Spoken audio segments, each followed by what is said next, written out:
Allez, pour mettre en place toutes ces grandeurs, donc un petit exercice d'application, hein. Donc je vous propose de compléter ce tableau. Donc on va travailler avec du R134A. Donc dans un premier temps, je vous propose de compléter les unités différentes caractéristiques qu'on vient de voir et de placer 3 points sur le diagramme. Donc vous pouvez trouver très facilement un diagramme de type R134A sur Google, hein, vous tapez, et puis vous le copiez-collez sur Paint. C'est ce que je vais faire pour corriger l'exercice. Et là, pour chaque point, vous voyez que donc pour positionner un point, il faut au minimum 2 caractéristiques. Donc pour le point A, il y aura donc une pression effective de 4 bars et une température de 100 degrés. Le point B, 0,15 en volume massique et un titre de vapeur de 0,7. Et le point C, une pression de 3 bars et une enthalpie de 170. Donc voilà, donc je vous propose de mettre la vidéo sur pause et je vous dis à tout de suite pour la correction.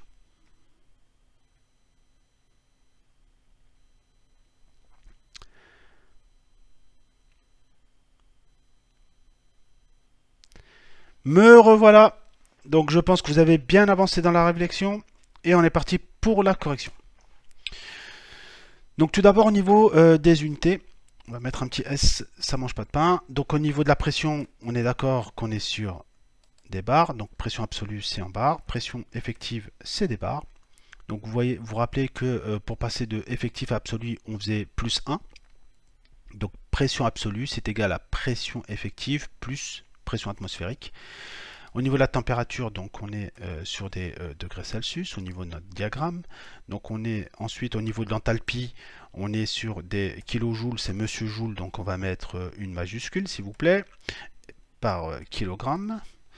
Au niveau du volume massique, donc ce sont des mètres cubes par kilogramme.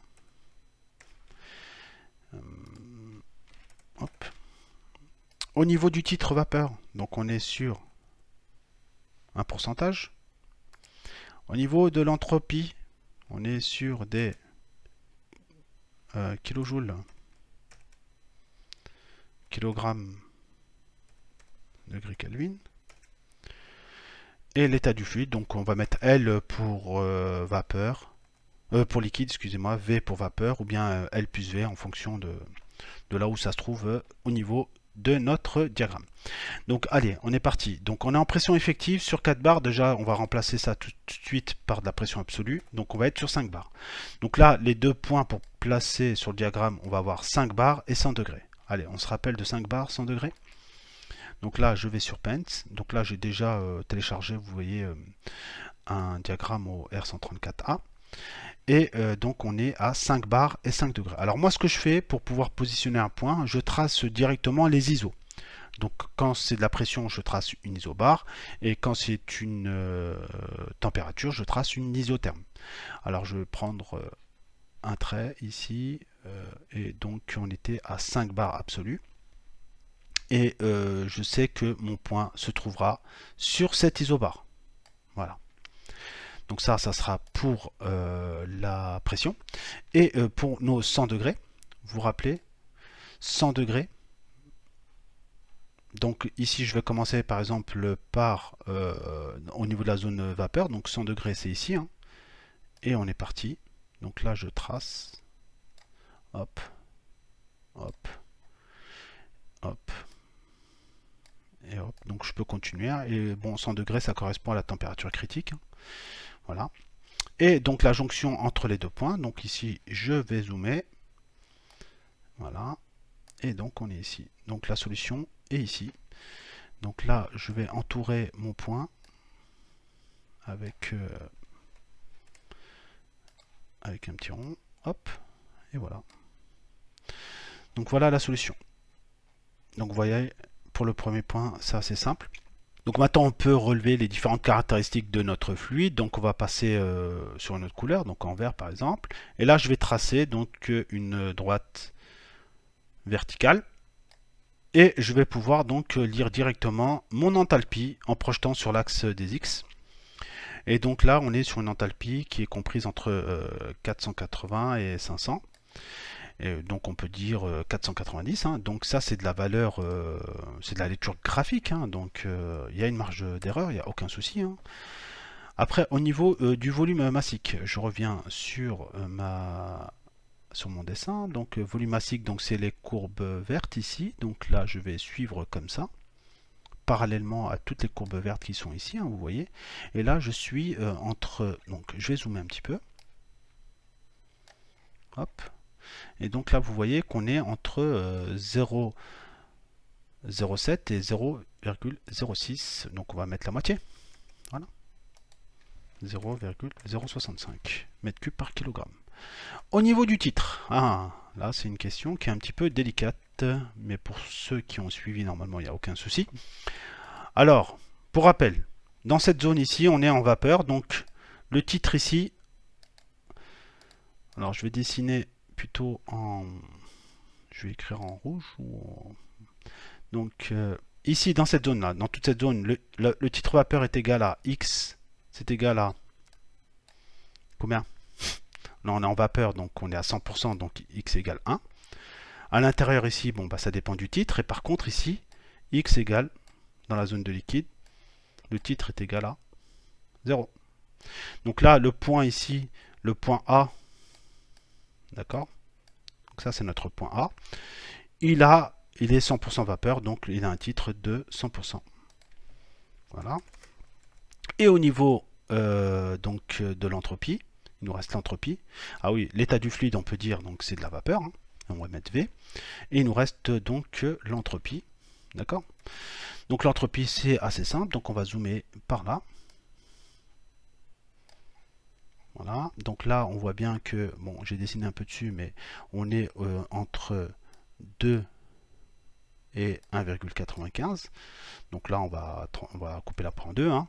On va mettre 1,97. Voilà. Donc vous voyez, on a fait déjà la première ligne. Donc c'est assez simple. Voilà. Donc n'hésitez pas hein, dans les commentaires si vous avez des questions. Je pourrai y répondre avec beaucoup de plaisir. Donc ça, c'était pour le point A. Donc on va souligner ça pour dire qu'on l'a fait. Et donc là, on part sur le point B. Donc lui, il a un volume massique de 0,15 et un titre de 0,7. On est parti. Donc là, on va faire un peu le ménage sur le diagramme. Hop.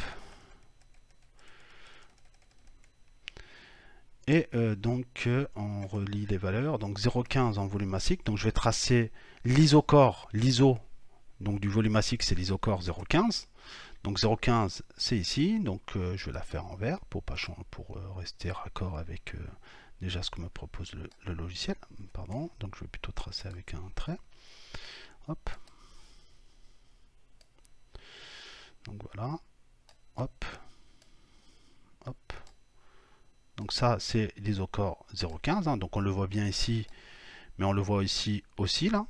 D'accord? Au niveau du diagramme. OK. Et on est sur un titre de 0,7. Donc 0,7, il est là. Donc je vais changer de couleur. Allez, je le mets en rouge, soyons fous. Donc 0,7 en titre.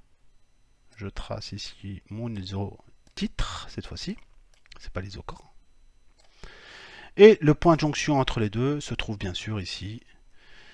Et donc, on va pouvoir zoomer un petit peu pour y voir un peu plus clair et faire un petit rond, comme pour tout à l'heure. Et voilà. Donc, bien sûr, c'est de la lecture graphique. Et là, je vais faire B. Ça, c'est mon point B. Voilà. Voilà.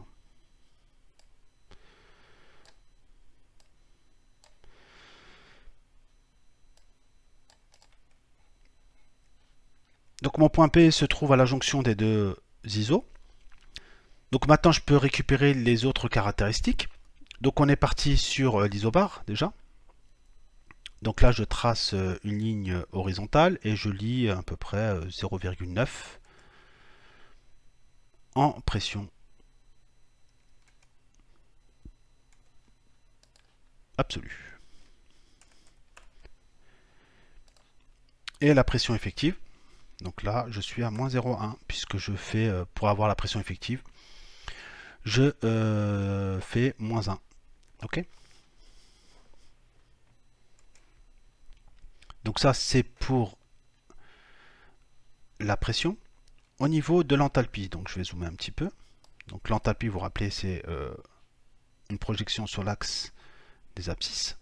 Donc là, je viens directement à la jonction de mes deux points et je trace une droite. Donc, et là, je lis quelque chose qui se rapproche de 320 kJ par kilogramme. Et donc là, je vais mettre 315 si vous voulez bien. Donc là, on est aux alentours de 315 kJ. Ensuite, au niveau de la température. Donc la température. Donc vous vous rappelez, là, on est à l'intérieur de la cloche. Donc là, on a déjà tracé l'isobare. Je peux terminer avec l'isotherme si vous voulez. Donc là, je vais tracer mon isotherme à partir de ce point-là. Et donc vous voyez qu'on est aux alentours de... Hop. Donc là, quand on est à l'intérieur de la courbe, je peux lire aux deux extrêmes de la cloche. Donc là, on est aux alentours de moins 29 degrés. Voilà. Donc moins 29 degrés Celsius. Voilà. Et donc au niveau de l'entropie, donc là on a de la chance, on peut le lire, mais sur certains diagrammes, les courbes ne vont pas jusque-là.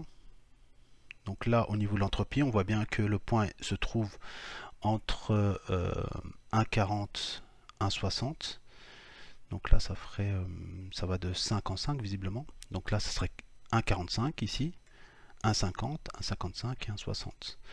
Donc là, on serait entre 45 et 50, donc on serait à 1,47. Voilà. 1,47 kJ par kilogramme degré Kelvin.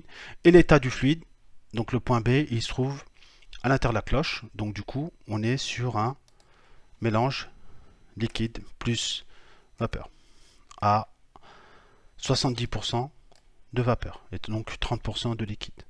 Voilà. Donc ça, c'est pour la deuxième ligne. Ok. Et enfin, le point C. Allez, courage. Donc lui, il est à une pression absolue de 3 bars et une pression effective de donc 3 moins 1, ça fait 2. D'accord? Et donc on va aller placer ce point, donc là en pression absolue 3 bars et 170 en enthalpie. Donc là je retire tout ce que j'ai fait là. Allez, donc 3 bars, on part ici. Alors on va mettre un petit peu de couleur. Voilà. Donc 3 barres, je sais que mon point sera quelque part par là. Et 170, je vérifie, 170 en enthalpie. Donc 160 est là, 180 est là. D'accord? Donc là, je me mets au milieu et je trace. Et la jonction entre les deux traits. Voilà, mon point il se trouve ici. Donc là, je vais encore... Donc ça, c'est mon point C. Ok? Hop. Et voilà, le point C est là. D'accord? Donc on est parti, on peut relever maintenant les autres caractéristiques. Donc déjà au niveau de la température, donc vous vous rappelez ici pour la température, ce sont des droites ici verticales qui vont être au niveau donc de la zone liquide, vous avez compris. Donc là le point C, je projette directement sur ma courbe de saturation. Et là je viens lire directement ma température. Et donc là on est à entre moins 20 et moins 30, donc on serait plutôt aux alentours de moins 22. Voilà. Au niveau du volume massique, alors là, ça va être un souci, puisque là, les courbes, vous voyez que ça va pas être très précis, mais dans ce cas-là, vous voyez, c'est assez simple, il ne faut pas hésiter. La lecture n'est pas possible, donc là, il faudra peut-être utiliser un logiciel qui va nous aider justement à connaître le volume massique au point C. D'accord? Il n'y a pas de souci à ce niveau-là. Au niveau du titre, vous vous rappelez le titre? Donc c'est la proportion de vapeur par rapport au liquide. Donc là on est dans une zone où X, on est dans la zone liquide, donc est-ce qu'il y a de la vapeur? Donc là X égale 0, d'accord? Donc là, titre vapeur 0. Qu'il nous reste l'entropie. Alors, donc au niveau de l'entropie, ici on a de la chance, on a un diagramme avec les entropies même dans la zone liquide-vapeur. Donc on va pouvoir donner une valeur d'entropie. Après c'est vrai que sur certains diagrammes c'est un peu plus compliqué à lire. Et on peut aussi utiliser des logiciels sur la zone liquide, ça facilite énormément si on a besoin de récupérer cette fameuse valeur d'entropie. Mais nous, à notre niveau, on va surtout l'utiliser dans la zone vapeur. C'est vraiment très rare de l'utiliser dans la zone liquide. Et donc en termes de lecture, alors l'entropie, on voit ici qu'on a une entropie sur cette ligne-là de 1. Et donc là, visiblement, chaque trait correspond à 0,5. Donc là, on a 1, 1,05, 1,010, 1,015 et 1,020. Donc ça, c'est très bien. Donc ici, on est donc à 0,95. Et ici, on sera à une entropie de 0,09.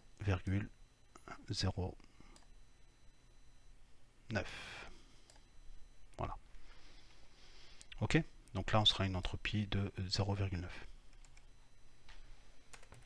Bon, c'est de la lecture graphique, Après c'est vrai qu'avec des logiciels on pourrait être beaucoup plus précis. Et donc le fluide dans cette zone est à l'état liquide. Voilà, donc on a fait notre exercice. Alors comme vous avez été très studieux et très sérieux, je vais vous faire un cadeau, c'est l'heure des cadeaux. Donc on va vérifier notre exercice avec un logiciel qui est gratuit qui s'appelle Coolpack. Donc moi je l'ai directement ici sur mon bureau. Et donc vous pouvez le télécharger très facilement. Vous tapez Coolpack dans la barre de recherche Google et puis vous voyez, vous l'avez directement, il n'y a aucun souci. Donc là je vais le lancer avec vous, on va y aller pas à pas. Donc Coolpack c'est un logiciel qui est très complet et qui est très intéressant. Il va nous permettre de tracer des cycles mono-étage, bi-étage au CO2, nous faire des calculs sur les échangeurs de chaleur, etc. Enfin bref, c'est vraiment un très bel outil. Et nous, on va l'utiliser dans notre cas pour vérifier nos points que l'on a placés donc, sur notre diagramme enthalpique. Donc là, ici, dans un premier temps, on va aller sur le flocon. Et on va choisir diagramme pH. Donc bien sûr, il existe en thermodynamique plusieurs types de diagrammes. Il y a le TS, mais nous, on va rester sur le pH. Donc je clique ici et je choisis mon fluide. Donc là, vous voyez, on est sur une liste quand même qui est très intéressante de fluides. On a les anciens, le R11, R12, etc. Ce sont des fluides qui sont interdits, mais sur lesquels on peut malgré tout porter certaines études. Il y a le R290 qui revient à la mode. Bien sûr, le R134, c'est le fluide qu'on utilise pour notre exercice. Il y a toute la série des 400. Il y a bien sûr le CO2 et l'ammoniac. Donc vous voyez qu'on peut faire quand même pas mal de choses. Donc nous, on va rester sur du R134. Je fais OK. Et là, vous voyez donc qu'on a notre diagramme qui s'est affiché. Et donc, vous voyez que lorsque je balade mon curseur, là, en bas, ici, on a directement toutes les valeurs qui s'affichent. Donc vous voyez, c'est super pratique. Donc là, vous voyez, là, je me balade et on voit en bas à droite toutes les valeurs qui se modifient en fonction de l'endroit où je me trouvais sur mon diagramme. Donc on va revenir à notre exercice. Donc notre premier point était à 5 bars absolus et à 100 degrés en température. Donc là je vais tracer, donc ici il y a un outil Draw, donc Draw dessiner, excusez-moi pour l'accent, mais on va dessiner une ligne à 5 bars. Et donc voilà, vous voyez, j'ai dessiné je dessine mon trait comme je l'ai fait sur Paint tout à l'heure. Et voilà. Donc là il me dit que je ne peux pas dessiner à l'extérieur, donc il faut que je reste à l'intérieur de mon cadre. Ensuite, donc là j'ai déjà tracé mon isobar 5 bars. Et là, il faut que je trace aussi ma température 100 degrés. Alors 100 degrés, on était quelque part par là. Donc là, il faut que je sois à l'intérieur de mon diagramme pour pouvoir tracer. Donc là, je clique une fois pour faire mon petit virage proprement. Vous voyez, ça se fait très facilement. Et là, j'ai tracé mon isotherme 100 degrés. Donc la jonction des deux, vous l'avez compris, se trouve par ici. Et là, je vais prendre ma loupe pour aller zoomer et mettre mon curseur pour pouvoir avoir directement. Voilà. Donc ici, là, vous voyez que la jonction, bon, je suis désolé, mais ça se voit pas très bien, mais moi, je vois bien que c'est entre l'isotherme 100 degrés ici et l'isobar 5 bars ici.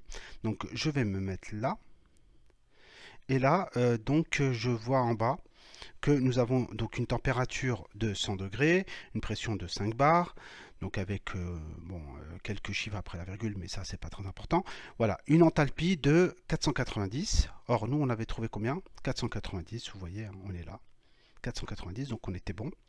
Ensuite, en termes de volume spécifique, on est à 0,057. Nous on était à 0,65, donc on n'est pas très loin. Ensuite, en entropie, on est à 1,96 et là on est à 1,97. Donc vous voyez que pour le point A, on le valide, il n'y a aucun souci. Le point A est bon. Donc on va passer au point B. Donc le point B, on était à 0,15 en volume massique et un titre de vapeur de 0,7. Donc je reviens sur Coolpack et je dézoome pour revenir à ma page. Voilà, donc 0,15 en volume massique, 0,15 il est ici, on est d'accord. Et donc je vais faire draw comme pour tout à l'heure. Et là, je vais dessiner un trait tout au long de mon isocore 0,15. Donc vous voyez qu'on passe bien sur l'isocore 0,15. Il n'y a aucun souci. Et on était aussi à 0,7 en titre. Donc le titre est ici, 0,7, donc 70%. Et là, je trace mon isotitre cette fois-ci. Donc là, je clique sur mon isotitre. Bon, vous voyez que voilà, on a trouvé très rapidement la solution. Et là, je vais aller zoomer la jonction de mes deux ISO. Et normalement, on devrait retrouver quelque chose qui se rapproche. Donc là, vous voyez, on les a ici. Donc là, je mets mon curseur là. Et donc, en température, on est à moins 29. On était à combien? Eh bien, c'est très bien, on était à moins 29 en température au point B. Ensuite, en enthalpie, H en bas à droite, 314, 315, c'est très bien. Et en S, en entropie, 1,47. 1,47, voilà, c'est super, voilà. Donc là, on a validé le point B. Et donc, on va faire le troisième, hein. Donc on reste sur une pression absolue de 3 bars, une enthalpie de 170. Donc celui-là, je suis un peu inquiet parce que on a eu du mal quand même à lire l'entropie et aussi le volume massique. Tiens, on va voir s'il me propose quelque chose au niveau du volume massique. Donc alors, on reste concentré. 170 pour l'enthalpie et 3 pour la pression. Allez. Donc je reviens avec ma petite loupe. Et là, donc on trace déjà avec draw 170, donc là je suis à 160, 160, 180, donc je vais être quelque part par là. Ok. Ok. Donc là on est pas mal. Voilà. Donc là j'ai tracé mon premier, enfin l'isenthalpe. Ensuite je trace au niveau de la pression, donc on était à 3 bars. 3 bars ici. Donc il faut que je sois à l'intérieur pour tracer. Et voilà. Bon, vous voyez, ça manque encore, malgré tout, un petit peu de précision. Mais là, je pense qu'on est largement bien, il n'y a aucun souci. Et là, vous voyez que le point d'intersection se trouve bien ici. Voilà. Et donc là, en température, je suis à moins 21, presque moins 22 degrés, 21,98. Et là, je suis à moins 22. Parfait. Ensuite, en enthalpie, donc c'était ma valeur d'entrée 171, donc ça veut dire que je n'ai pas très bien tracé, mais c'est pas grave. La pression, c'est peut-être mon curseur aussi que j'ai mal placé, mais vous voyez qu'il faut quand même être assez précis au niveau du curseur. Et voilà, là on a une information intéressante. En bas à droite, vous voyez que le volume spécifique, il n'est pas renseigné, même sur le logiciel Coolpack. Voilà. Donc vous voyez qu'il y a certains endroits dans le graphique qui sont graphiquement, enfin difficilement lisibles. Ensuite, on a l'entropie qui est à 0,9. Là aussi, on avait enfin 0,89. Le logiciel, lui, me dit 0,89. Et moi, nous avons mis 0,9. Donc, on est très bien. Voilà. Et donc, bah, c'est parfait. Donc, on a vérifié notre notre exercice avec Coolpack. Donc moi je vous invite à le télécharger, c'est un logiciel qui est vraiment très intéressant, même si vous ne l'utilisez pas à 100% de sa capacité. Malgré tout, vous voyez, on peut faire quand même des choses basiques et vérifier nos exercices. Donc je vous félicite si vous avez tenu jusque là, hein. Et donc là c'était la première étape, hein, pour pouvoir avancer, puisque dans la suite on va tracer des cycles. Donc bien sûr on va reprendre un petit peu le cycle monoétage monotempérature, donc le cycle basique, et après on va essayer de tracer différents cycles, monoétage, bitempérature, biétage, transcritique, subcritique, enfin bref, il y a beaucoup de choses au menu, et puis on va essayer aussi de développer l'aspect calculatoire avec les calculs de coefficients de performance, les QV balayés, les QV aspirés, les rendements volumétriques, enfin bref, il y en aura pour tout le monde, vous inquiétez pas. Donc voilà, ça sera tout pour cette vidéo. J'espère que ces explications vous ont été profitables, et je vous dis à tout de suite pour la suite. Prenez soin de vous.